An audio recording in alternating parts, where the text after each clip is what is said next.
السلام عليكم ورحمة الله وبركاته دمان waxaan salaamayaa ummadda Soomaaliyeed khaasatan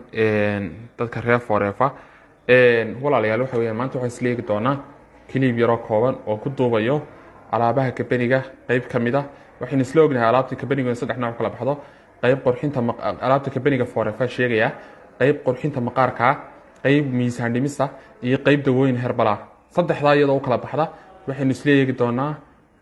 qaybta qurxinta maqaarka khaasatan saabuunta iyo shaambooga iyo conditionka iyo sprayga wanafaqaynta timaha iyo wajiga okay saabuunta tan ku horeeya saabuuntu waa qurxin guud weeyaan waa qurxin guud ay ka kooban tahay cream kasto qofku qaatana inuu la qaato aad bay qurux badan tahay sadikroorkii qofka uu qaadanaya xasaas yaani qofka uu qaadanaya ka wada finankiyo kale waxyaabaha soo kale qofka uu qaadanaya way fiican tahay inuu qaato okay kan shaambooyada waxa weeyaan isna waxa la dhahaa alow jojoba shaamboo sida kaarkaso alow jojoba shaamboo ayaa la dhahaa marka waa shaamboo ka samaysan dacar weeyaan timaha ayuu nafaqeeyaa dadkii isticmaalay waxay ka keeneen natiijo buuxda ayay ka keeneen markaas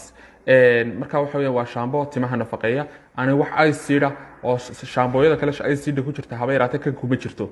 okay kan waa alow jojoba condition baa la dhahaa waa shaambo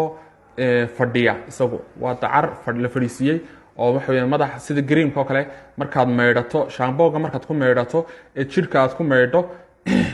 ayaad kan ku meedhaysaa markaa kanaad kaga dambaysiinaysaa condition kaad kaga dambaysiinaysaa waa marka u dambaysa xataa ee qalajiso ayuunbaad conditionka sida madaxaaga ugu massage garaynaysaa waad ku baxaysaa gurigaad ku joogaysaa xoogaa dhowr saacadood 2 saacadood kadib baad iska meedhaysaa qofkii aan haleelayn oo kale waqtigiisu yar yahayna markaa uu yaani meedho uu shaambooga ku meedho ayuunbu conditionkana qaadanaya dabeetana madaxa ayuu ku meedhaya dadka biyo iska raacinaya xoogaa yar inuu kaga tagaya timaha kadib uu ku baxaya saliid buu ka dulmarsanaya saas uu ku baxaya markaa kan waxa la dhahaa spray aloe spray baa la dhahaa wuxuu wataa sadkaarkaso bacdaas wuxuu wataa bahalka tuumbadaas wataa tuumbadaas gudaha loo galiyaa tuumbada marka gudaha loo galiyo waxa weeyaan waxa loo isticmaalaa madaxa ayaa loo isticmaalaa waa biyo dacar ah oo fadhiyo weeyaan oo nafaqa oo timaha nafaqeeya haddaba saddexdaas waxa weeyaan hadduu qofku isla qaato horta alaabtani bidaarta waxba kama qabato taana u sheego dadka dhamaan dadka Soomaaliyeed bidaarta yaani caadi u talaax tagtay bidaar noqotay haba yaraatay wax kama qabanayo laakiin waxaan hubaa anigu timaha jajabaya kuwa daadanaya kuwa midabku ka guuray kuwa durkaya